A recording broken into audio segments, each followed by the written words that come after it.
Peut-être avez-vous vu ces derniers jours la vidéo d'une femme désespérée dans un avion, essayant d'alerter tout le monde qu'il y avait un individu non humain à bord.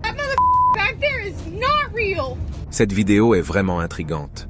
Elle a été largement partagée ces derniers jours, et l'existence des reptiliens est devenue un sujet de discussion très courant par la suite. Mais saviez-vous qu'il existe une théorie selon laquelle une race d'extraterrestres d'apparence reptilienne appelée reptiliens infiltrerait les gouvernements des grandes puissances, l'ONU, les institutions financières et même les grandes religions?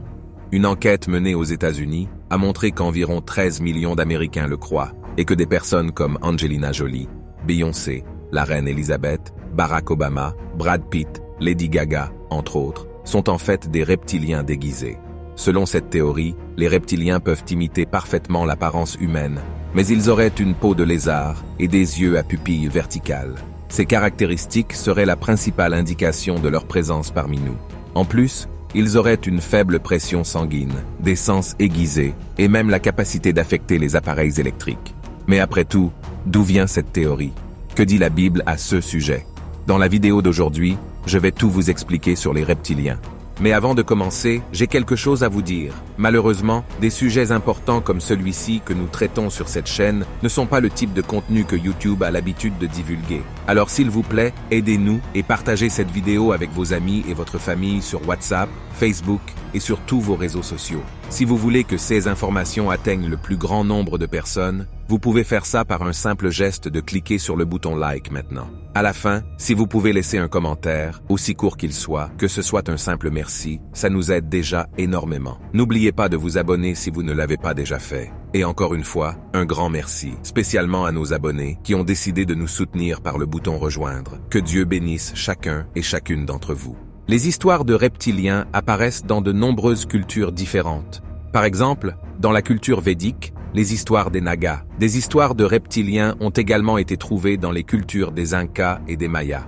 De même, des êtres hybrides d'hommes avec des serpents existent dans diverses parties du monde, comme en Inde, en Chine, au Japon, et en Amérique du Sud et en Amérique centrale. Mais bien que ces références existent déjà, la théorie de la race reptilienne telle que nous la connaissons aujourd'hui a été écrite et élaborée par un ancien sportif anglais appelé David Icke. Il a dit qu'au début de l'année 90, il a reçu un message du monde spirituel par l'intermédiaire d'un médium disant qu'il avait été choisi pour apporter de nouvelles révélations à l'humanité. Et 9 ans plus tard, il a publié un livre intitulé « Le plus grand secret », le livre qui va changer le monde. Dans ce livre, David Icke révèle quelque chose d'effrayant. Nous sommes trompés et contrôlés par une espèce de lézard humanoïde, les reptiliens. À part lui, d'autres défenseurs de cette même théorie expliquent comment tout a commencé. Il y a des milliers d'années, cette race serait venue de Nibiru, une supposée 10e planète du système solaire, et cette race se serait infiltrée parmi les êtres humains, principalement à l'époque où Babylone était la plus grande puissance politique, financière et guerrière de la planète. Avec le temps, les reptiliens se seraient croisés avec des êtres humains et auraient modifié notre ADN pour nous asservir. Et à cause de cela, les principaux dirigeants mondiaux actuels seraient des reptiliens.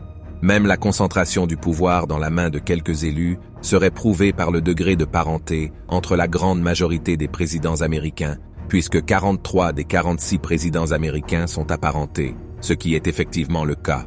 Ils croient que les familles les plus puissantes du monde se marient entre elles pour maintenir la pureté du sang étranger.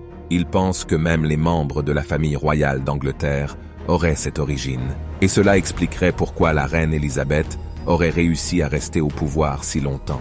Mais ce qui nous intéresse vraiment sur cette chaîne, c'est de savoir s'il y a-t-il une référence dans la Bible à propos des reptiliens. Les défenseurs de cette théorie du complot le croient effectivement. Par exemple, quelle est la figure animale utilisée par Satan pour convaincre Ève de manger le fruit de l'arbre de la connaissance du bien et du mal? Un serpent, qui est un animal qui fait partie de la famille des reptiles. D'ailleurs, il y a un passage dans la Bible qui mène les défenseurs de cette théorie à croire que les reptiliens existent vraiment. Regardez ce que le prophète Jean le Baptiste a dit. « Race de vipères, qui vous a appris à fuir la colère à venir, produisez donc du fruit qui confirme votre changement d'attitude. » La vipère est une sorte de serpent très venimeux, qui peut tuer une personne en quelques secondes après avoir été mordu. Mais est-ce que Jean le Baptiste parlait-il vraiment aux reptiliens qui étaient infiltrés parmi les Juifs? Il est évident que non. Ce que le prophète a fait dans cette situation, c'est de désigner les Juifs religieux comme une race de vipères, c'est-à-dire une bande de gens faux et hypocrites. Et même Jésus, lorsqu'il s'est confronté à un groupe particulier de Juifs, a parlé exactement de la même manière que Jean le Baptiste.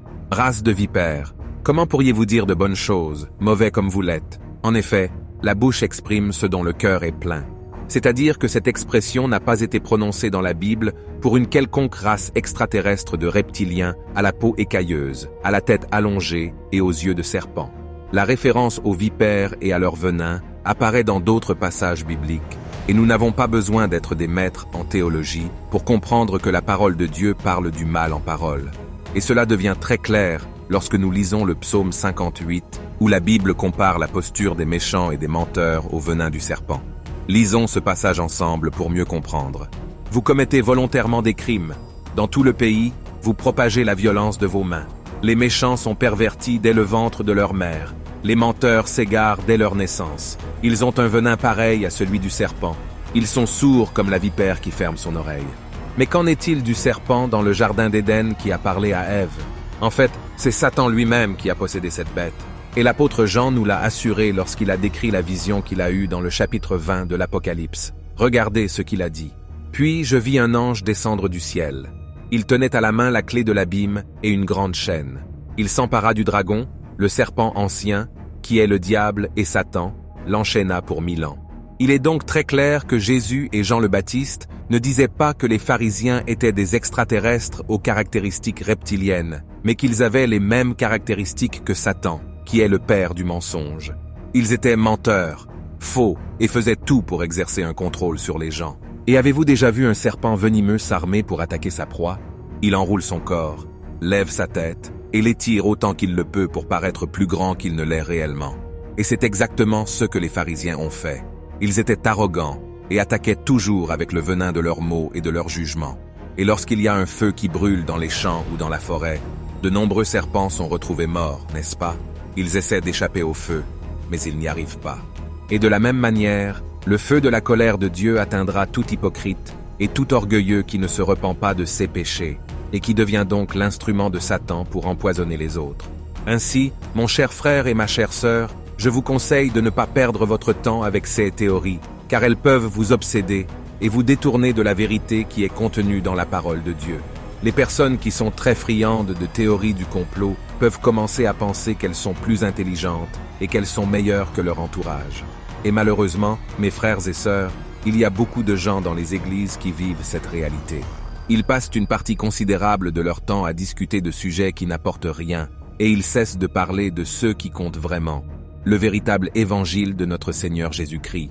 Alors, mon frère et ma sœur, passe plutôt ton temps à chercher Dieu et sois vigilant. Il n'y a pas un seul passage dans la Bible qui suggère qu'il y a de la vie sur d'autres planètes, et encore moins que ces êtres reptiliens sont venus sur Terre pour se mélanger aux êtres humains. Ce que la Bible montre, c'est qu'il existe des êtres qui habitent la région spirituelle et qui peuvent même se matérialiser dans ce monde physique. Mais leur origine n'a rien à voir avec des planètes lointaines et des êtres extraterrestres. Ils font partie d'une autre nature. Dans Éphésiens, chapitre 6, ce que l'apôtre Paul dit sur cette lutte, c'est qu'il s'agit d'une lutte contre les puissances, contre les autorités, contre les souverains de ce monde de ténèbres, contre les esprits du mal dans les lieux célestes. C'est-à-dire que ce sont des démons.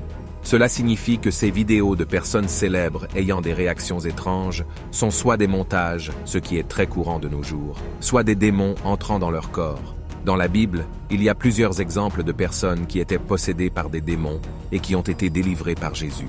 En plus, la parole de Dieu affirme que Satan a le pouvoir de prendre n'importe quelle forme, y compris de se déguiser en ange de lumière. Et il fait cela pour tromper les gens et ne pas les laisser croire en l'évangile du Christ. Voyez ce que l'apôtre Paul a écrit sur la façon dont le diable agit en faisant des choses surnaturelles. La venue de cet impie se fera par la puissance de Satan, avec toutes sortes de miracles, de signes et de prodiges mensongers, et avec toutes les séductions de l'injustice pour ceux qui périssent parce qu'ils n'ont pas accueilli l'amour de la vérité pour être sauvés. Regardez ça, mes frères et sœurs. Faisons donc très attention à ne pas perdre le point de mire qui est Jésus, spécialement en ces derniers temps. Que ceci reste notre principal objectif de vie. Et ne vous étonnez pas des signes et des prodiges qui peuvent apparaître dans le monde, car toutes ces choses ne viennent pas forcément de Dieu. Il est nécessaire de rester très attentif pour ne pas être trompé dans ces derniers temps. Si vous aimez cette vidéo et voulez soutenir notre chaîne, considérez devenir un membre en cliquant sur le bouton rejoindre. Regardez aussi ces autres vidéos que nous vous avons laissées en recommandation, car je suis sûr qu'elles contiennent des informations précieuses pour votre vie. Que Dieu vous bénisse. Je vous attends dans la prochaine vidéo.